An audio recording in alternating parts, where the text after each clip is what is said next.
Gusto ninyo, awayin ko yung House of Representatives on day one, mamatay sila sa sama ng loob. So, malungkot lang ko ito, dalawang punto, Mr. President. Unang-una, yung mamatay sila sa sama ng loob.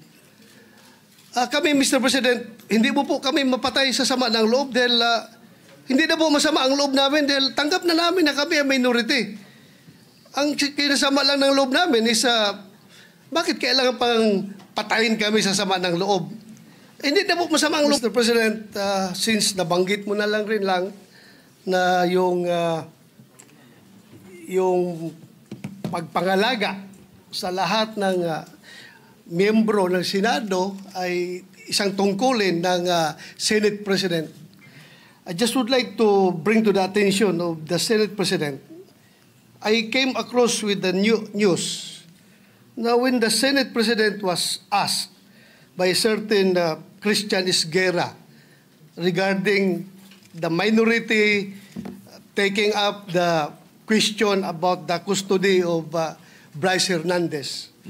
Ito po ang sagot ng ating Senate President, which I find it very, very, very sad because being the Senate President, we hope that you are going to take care of not only the majority, because you are not the majority leader, you are the Senate President, and we hope that the majority and the minority will be taken care of by the leadership of the Senate. And if I quote your answer, Mr. President, gimmick yan ng minority. Hindi ba nila naiisip na baka si Martin Romualdez ang tuta ko? Makabintang sila porque pinagbigyan ko yung TRICOM, tuta na ako. May ginawa ba akong illegal? Yung request ng House of Representatives, illegal? Hindi. Ang gusto ninyo, awayin ko yung House of Representatives on day one, mamatay sila sa sama ng loob. So, malungkot lang ko ito, dalawang punto, Mr. President. Unang-una, yung mamatay sila sa sama ng loob.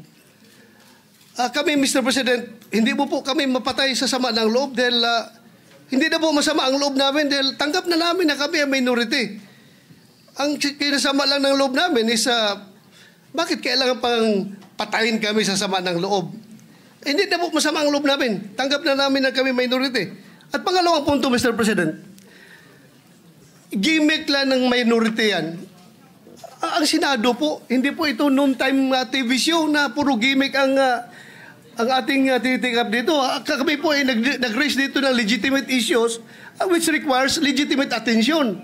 So, Mr. President, ako po ay nalulungkot which brings me to my parliamentary inquiry, Mr. President, na yung si Bryce Hernandez, yung kanyang custody was transferred, physical custody, I'm talking about physical custody, was transferred from the Pasay City Police Station to the Senate Sergeant at Arms room. Through yung from correction, from Camp Crame to Pasay, it was done through plenary action. Now, lately we heard that he was again transferred from Pasay to the Senate without plenary action. This is my parliamentary inquiry. Kung is a parliamentary action can be subverted by an action which is not a parliamentary action? Yun lang tanong ko. Matter of procedure lang, Mr. President. Dahil kung ganun, kailangan klaruhin natin yung ating rules. Thank you, Mr. President. Before I recognize the Majority Leader to place on record the recommitment of Mr. Hernandez, when I said mamatay sila na sama ng loob, we were addressing the trolls because it was the trolls who were saying something to that effect. Na misunderstood nila completely. No? I'm not supposed to do this. I'm not supposed to answer you here in the rostrum, but I cannot help but do that because you took the floor and parang sinisita mo yung Senate President, which is very unparliamentary. But nevertheless, I will answer you. Like, for example, yung sinasabi nila na sumunod daw ako kay Martin Romualdez. Just because I mentioned that Martin Romualdez called me does not mean that ako'y sumunod sa kanya. The request was coming from the House of Representatives, and the request was to retain Hernandez in the Congress. At doon ako hindi pumayag. Is that being tuta? So you cannot help but also think na sasama ang loob ko pag binibintangan ako ng salita. Hindi po ba? So ayun, anyway, mabuti na yung masagot natin yan. At sinasabi ko sa kanila, yung mga trolls, yung mga sinasagot namin. Ngayon, to answer the issue of Mr. Hernandez, the majority leader may read. Sapagkat, Ginoong Pangulo, ako po'y naguguluhan. Sapagkat dito pong nakaraang Huwebes, meron pong naglabas na isang journalist ito, isang istasyon, na sinasabi na ako daw po ay nagngat-ngat dito sa loob ng Senado. Ito po ay Ano po yung middle finger po. Habang tayo daw po ay nagsasagawa ng lupang hinirang, nagpa-flag ceremony, ako daw po ay nagngat-ngat. At ito po ay naging malaking issue. Ako po ay nagtataka, Ginoong Tagapangulo, sapagkat noong pong dati na binigyan ako ng issue na isang chismis, naglabas po kaagad ng ating Sergeant of Arms ng report at binigay niya po kaagad sa media. Ito po, wala pong kahit na sino ang nagpapaliwanag na hindi ko po ginawa. Ang tanong ko po, meron po ba tayong tinititigan sa tinitingnan dito?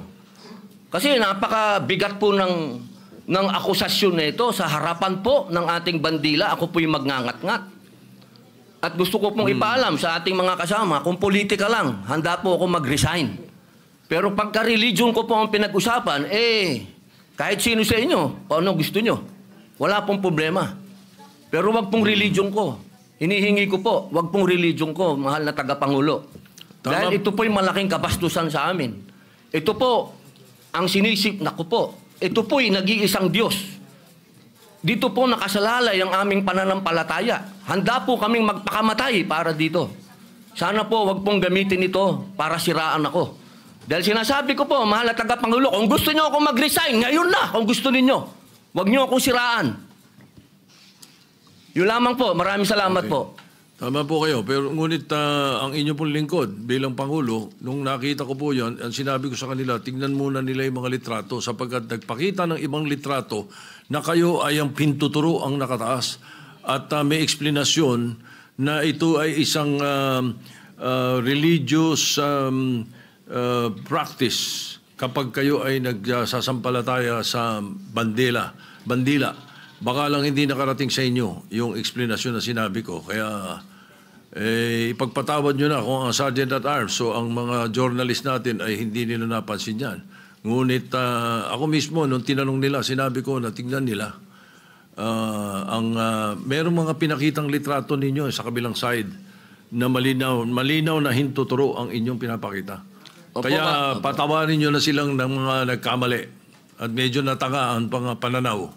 Opo, mainam po sana maglabas din po ng formal na investigasyon at formal na pahayag ang Senado patungkol po dito. Kasi, Ginoong Pangulo, yung lumabas pong mga, meron pang parang dinoktor pa eh. Meron pong, malabo yung isang litrato eh.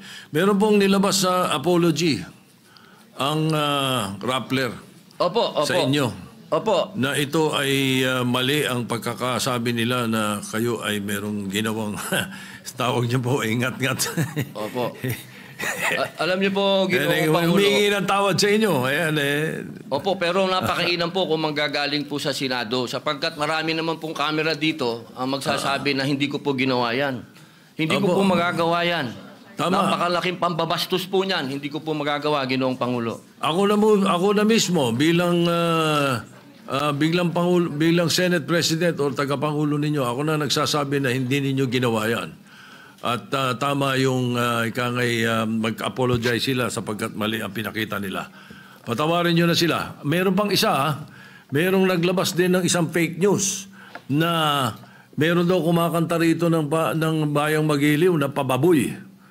Papayagan ba natin mangyari dito yun? Hindi po totoo yun. Hindi nangyayari yun. Nandito kami at wala tayong nakitang nagkumanta ng bayang magiliw dito o ng lupang hinirang dito na mali.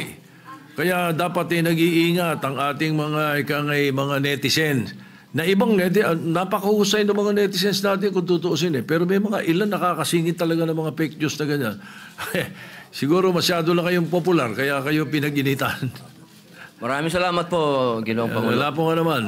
Yes, Senator De La Rosa. Before we recognize Senator Bato De La Rosa, if he gives me the chance to help our distinguished colleague, Senator Robin Hood Padilla, kung gusto niya po, siya naman po ang chairman ng Committee on Public Information. We can refer his manifestation to his committee and he can look deeper into it kung okay sa kanya. Opo, kung yun po ang mamarapatin at pinakamaganda, opo.